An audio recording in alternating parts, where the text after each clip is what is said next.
Saya ingin sekedar berbagi bagaimana cara pembuatan setrika uap boiler sederhana. Yang perlu kita ketahui, pertama adalah setrika uap boiler itu semuanya sama sebenarnya. Dengan cara kerja, air penggunaan setrika itu kita dapat gunakan ketika kita mendidihkan air di dalam tabung.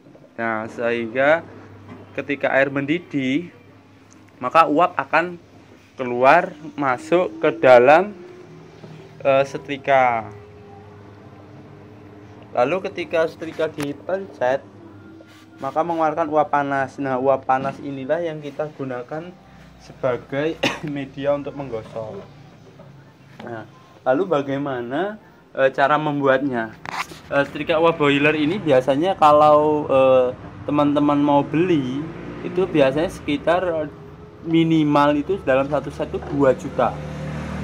Minimal itu dari tabung, selang dan setrikanya sendiri.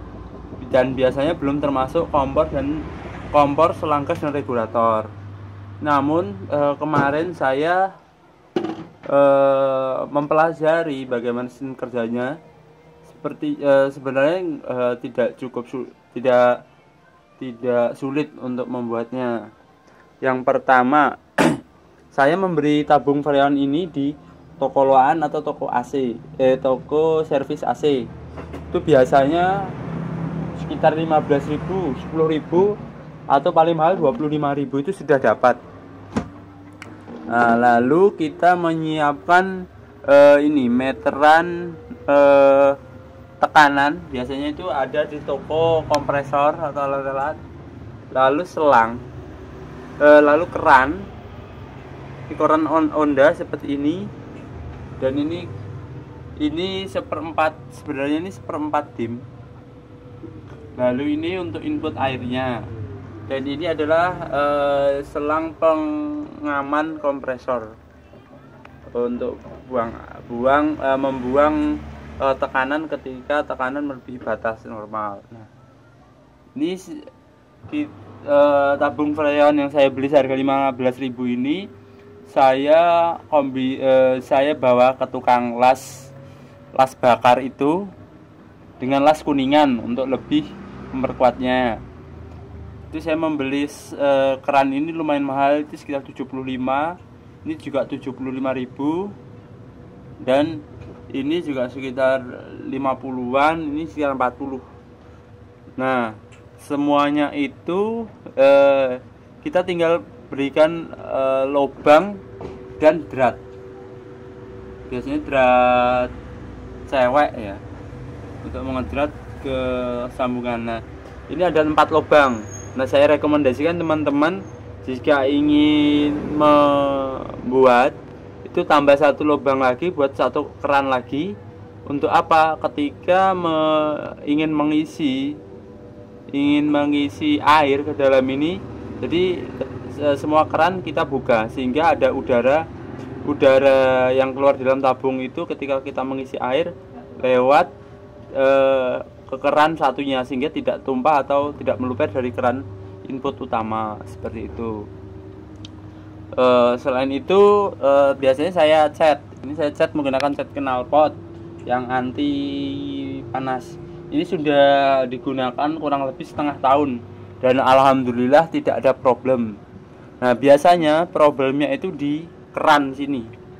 Soalnya apa? Karena di keran sini ada seal karetnya, sehingga seal itu ketika kena panas itu maka akan meleleh. Dan karena meleleh, otomatis udara sudah tidak rapat lagi dan keluar. Nah, rekomendasi saya menggunakan keran seperti ini. Bisa saja. Jadi keran seperti ini dengan drat putar ini ada 3 keran. Nah, rekomendasikan. Lalu apa sih minusnya menggunakan setrika uap boiler buatan menggunakan tabung freon ini? Minusnya yang pertama, mungkin karat yang ada di dalam air sini. Dan sebenarnya itu tidak terlalu mengganggu sih menurut saya. Lalu ketahanan kapasitas airnya ini mungkin hanya muat sekitar 5 liter dan penggunaannya biasanya kurang lebih 3 jam. Namun 3 jam itu sudah bisa menghasilkan gosokan sekitar 15 sampai 25 kilo itu jika lancar. Lalu apa? Kita harus membeli selang. Nah, ini selang lumayan mahal. Ini sekitar 25.000 per meter. Ini ada 2 selang. Satu selang utama menghantar panas, ini harus yang bagus. Lalu selang biasa, ini untuk pembuangan airnya, air uap sisa.